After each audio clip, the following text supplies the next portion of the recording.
Hey, everybody out there. Today we're going to talk a little bit about homelessness, the homelessness crisis, and how it impacts us. So stay tuned. Welcome to Crazy Actin Channel. Today we will cover the homeless crisis and answer the question, why do people look down on the homeless? To answer the question, people look down on the homeless because it reminds them of who they could become or who they are on the inside. Let's discuss. Cities can go in preventing people from sleeping in public places. Said differently, for punishing people for being homeless. The case, City of Grants Pass, Oregon v. Johnson, examines whether the Eighth Amendment in the Constitution is being violated as cities ban and fine people for posting up in public spaces, including using blankets and cardboard for protection. The case stems from ordinances in Oregon that prohibit people from camping on public property, while courts in Western states have already ruled in favor of protecting unhoused people from fines and punishment if no other shelter is available. The Supreme Court, their ruling would have sweeping implications nationwide. Now, this case comes as homelessness across the country has reached record levels. The government says that on any night in 2023, there were 653,000 people sleeping on the street, which is up about 12%. Did you all hear that? 653,000 people in 2023 were sleeping on the streets. That's crazy. And the simple fact that they want to try to criminalize homelessness. And I heard another report, someone say that if they were to do that, you're not solving the problem. And I would agree. You're not solving the problem. The best way to solve the problem isn't just affordable housing only. It's really, I'll be frank, cutting billions of dollars for the war and money sent to Ukraine and utilizing those resources to help our unhoused. So let's keep looking at this report to get another idea, some more ideas. From the previous year. Yeah, I remember that during the Bernie campaign, he used to cite the 500,000 homeless figure and also cite a not very large number of dollars that would take to actually resolve the crisis, much less than is routinely sent overseas to fight foreign wars, for example. But it doesn't seem to have been a national priority or a local priority in many places. And now this question has arisen as to whether or not the status of being homeless can be criminalized or at least get to cited with a civil fine if, in fact, you obviously don't have any money and there are no publicly provided beds available for you to go to. They make a very good point here that if you are going to cite somebody, basically, i.e., they have to pay a fine, how does that really help them? They already don't have enough money to be housed. Some of them, they're on some sort of public assistance, but wherever they're living in the country, whether they're in Washington State or they're in California, it's very, very challenging to find a home for how much you get per month from state services like public aid or even Social Security. It's definitely unaffordable.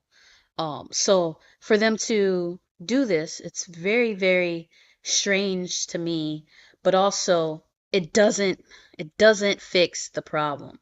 Let's keep watching. What do you make of this? I don't have any desire to police the homeless more, to compound their difficulties with fines. I mean, that's not, a lot of them don't have money, and so giving them more interactions with the police, more fines, making them pay more, involving them in more legal matters, does not actually move them toward the position of being of finding a place to stay. Far from it, it accomplishes the opposite. At the same time, so many of our cities, it's been a major problem, obviously on the West Coast. I saw a little bit of it in D.C. over the pandemic, of public spaces, public parks being taken over by tent cities, where there's a lot of then ugliness and unpleasantness and trash and waste and occasionally unsafe situations for the people staying there. And we can't allow all of our public parks to be taken over by tent cities. So it is a real problem. The solution is just to increase the supply of housing, which we could do if we got rid of a lot of zoning regulations and make it particularly impossible in California.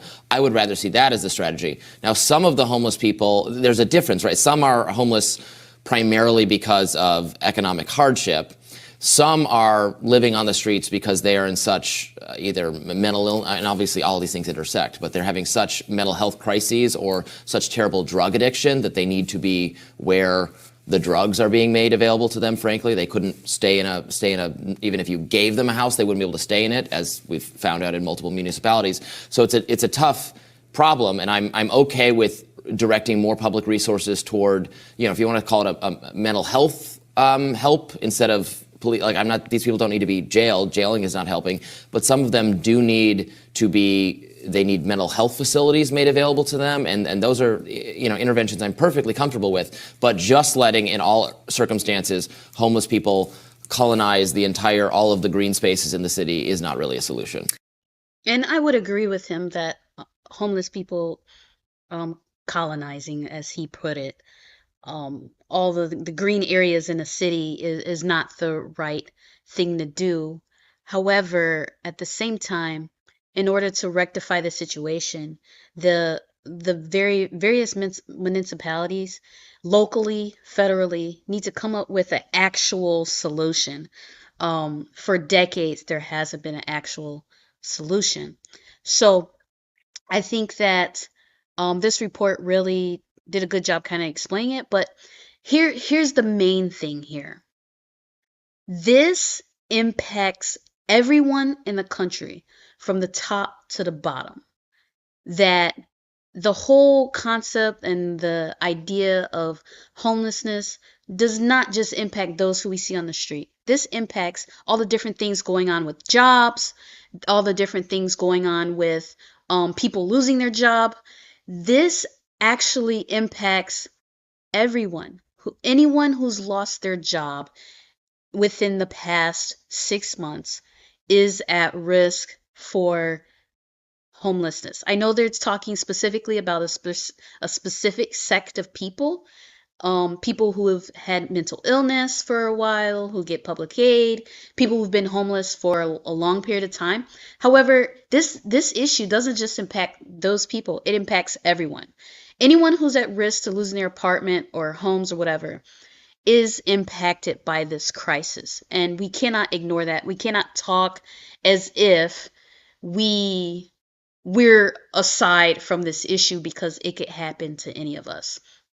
And I think that the most important thing is that an adequate solution is to really identify the levels of homelessness that people are in, specifically those who, the difference between those who are living out of their car, they're working, but they don't make enough money, especially in California. They don't make enough money to rent an apartment, so they're living out of their car, but they're working, they have families, they're doing what they need to do to get by. That's a totally different group than people who have mental illness and they're homeless by choice. And then there's also a group where some people they want to live free. They want to live without the stressors of a home, people, RVs or whatever. I think that that's even a different type of group as well. So I think it's important that legislation should be around actually coming up with a solution and not really pretending like this is an isolated problem, because homelessness can happen to anyone, right? It happened to me, my husband. We went out to California for work.